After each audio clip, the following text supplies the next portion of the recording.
Welcome back to my channel. Today we are going to be talking about which do you need, right? A nonprofit accountant or a financial controller. And I know you might be like, what is that? What do they do? How do I know which one I need? And you're in luck because that is what we're going to be going over today. So let's get into today's video.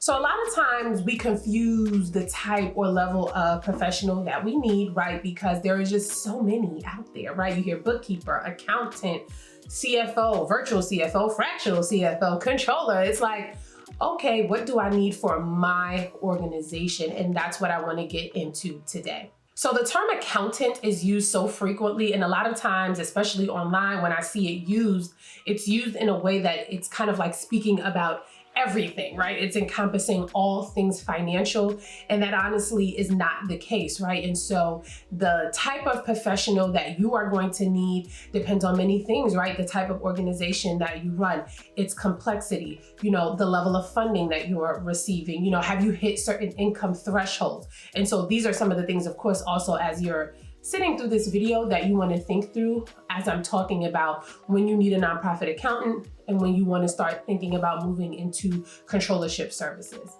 So when you think of accountant, you might be thinking of a one-size-fits-all type of situation, right? So month-end, taxes, audit, reporting. And typically, while most of those things can be done at a certain level, right, they're not done at all levels. And so it's important to understand what level you kind of fall into, right? And what are some of the things, the deliverables, the responsibilities that your organization has from a financial standpoint, because that'll kind of help you pinpoint, right, what type of professional that you need. All right, so let's talk about the nonprofit accountant. And I'm being specific in saying nonprofit accountant because you don't want a general accountant, right? You want someone who specializes in nonprofits, right? So typically when you are first making that leap to hire an accountant, a lot of times you're DIYing your bookkeeping and you're just hiring someone who's a tax professional and they're filing your 990. That's usually what's happening at the very basic level. Now, when you choose to move out of DIYing, you might then bundle, right, your bookkeeping and your 990 services with a nonprofit accountant who typically is a CPA because they are filing like your 990, right? And so that is at the very basic level. And so if you are a smaller organization, if you're not at the point where you're having to be audited or it's not complex, typically you're just looking for someone to, keep up with the bookkeeping and make sure that you're compliant and they're filing your taxes at the end of the year. That's what you're looking for at that state. And I would say anytime you're about under that 250K mark, and for some organizations, depending on the state, even under the 500K mark, that's all you need, right? There isn't much that you're needing from an accounting professional, but it does get trickier as you grow. Now, when you are dealing with this sort of nonprofit accountant, typically they're not doing things like board reporting, ad hoc reporting to your funders, setting you up for, like banking relationships, getting you lines of credits. Let's just say, for example, they're typically not implementing internal controls. It is a very, I hate to keep saying this, but it is very basic to an extent. It's usually bookkeeping coupled with your filing your 990. And so if you've heard some of those things that I've listed, that in essence are some of the things that you want to start thinking about when you're like, okay, so when do I move beyond a nonprofit accountant? When you start hitting some of those triggers, that's when you want to start thinking about, okay, I might need a higher level professional. And a lot of times that higher level professional is not just the person in itself, but now you're starting to need a more team, right? It's not just one person, right? We're starting to think about segregation of duties. We're starting to think about internal controls. And so it's like, how do I make sure I have all of the things that I need, but also I'm not hiring a million people to do all of these things? So now the train is moving into the financial controller realm. And before we kind of get into what you need to be thinking about there, let's really explain what a controller is. Now, typically you always hear like, oh, accountant, bookkeeper, CFO. You very rarely hear people speak about the controller, which I always say is the number one underrated accounting professional. So the controller is typically the head of accounting, and in larger organizations, the controller typically reports into the CFO. It is the controller's job and responsibility to oversee all things accounting. So not just bookkeeping and, oh, did you file your taxes, but implementing internal controls, reporting to the finance committee, heading up the audit, right? Keeping those relationships with your funders, reporting to your various funders. And so the controller is very much so a more in-depth role. They're typically managing staff, right? You have the people that make up the accounting function. So whether it's staff accountants, senior accountants, someone in AR or AP, they're reporting up into the controller. And so it is all things accounting. And you cannot skip levels. So if you're thinking you need a CFO, but your accounting is not solid, you're going to be hiring a glorified bookkeeper.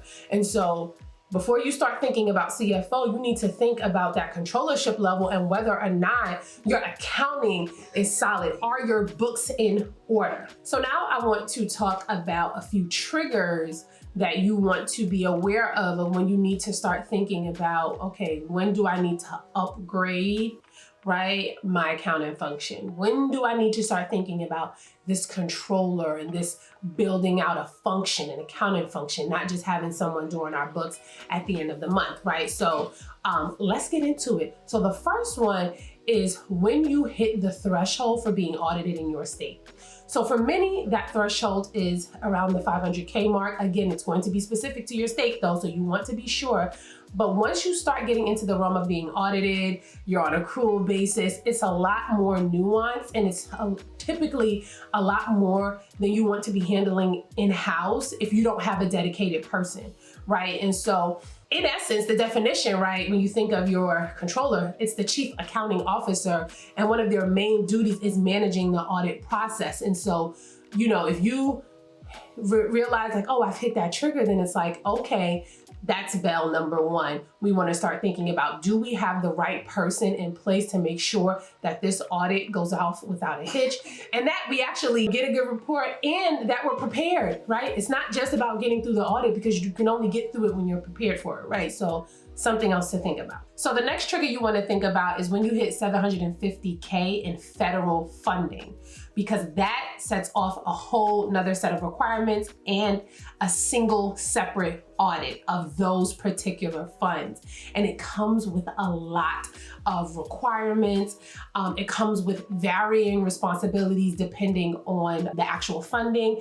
And what I find is that when you don't have someone in-house who is responsible for managing your finances, it ends up falling on the executive director, and that is a lot of work to be running the organization, but then also trying to manage the audit, trying to manage all of these funder expectations.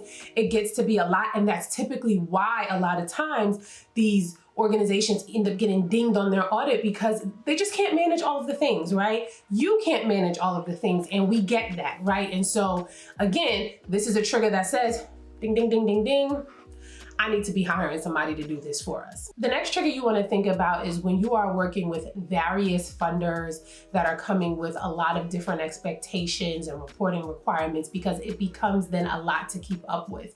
And your bookkeeping at that point becomes complex. So it's not just checking off what's happened for the month and reconciling. There's a lot more detail involved when you're doing that month-end process. And so you want to make sure that someone has eyes on this thing, that someone is intertwined, someone is connecting with the funders, someone is making sure that this is being done on a consistent monthly basis, especially if any of that funding is contract reimbursements, right? Where you're having to spend first and then get the money back, because then at that point, you really want to make sure your bookkeeping is airtight, because you don't want to lose out on your money. And I have seen it plenty of times where organizations have not gotten reimbursed because they didn't have the proper documentation.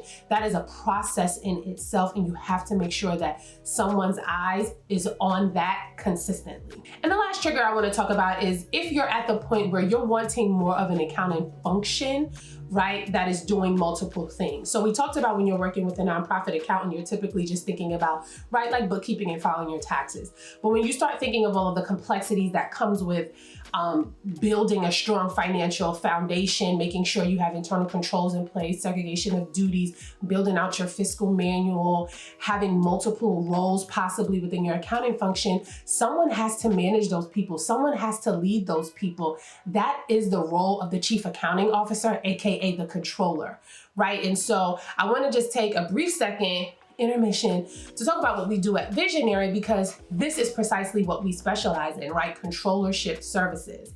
I am a former auditor, so I know what auditors look for. So when we start working with organizations, not only do we make sure that the bookkeeping is airtight, but we're making sure you have internal controls, right? We're making sure that you are audit ready. We're prepping you, right? We're taking you through the audit. We're managing it for you. So our services are a lot more than just basic bookkeeping. We go that extra level and we provide you with a team. So we are essentially that outsourced function for you.